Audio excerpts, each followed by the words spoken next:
Hai, hari ni Kak nak share macam mana cara-cara nak lupuskan barang kaca dalam tong sampah. Pastikan dia botol kaca.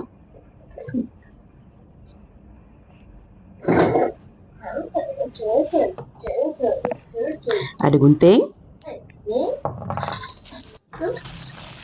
Ada plastik bubble, recycle lagi bagus. Tak perlu pakai yang baru, pakai yang recycle saja. Okey, kita boleh wrap.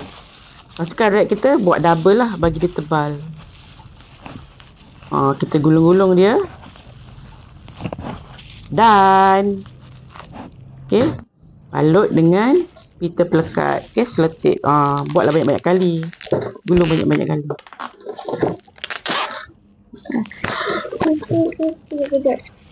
Okey, potong lagi, pusing lagi.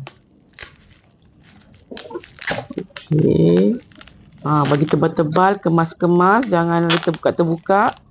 Plastik bubble dia.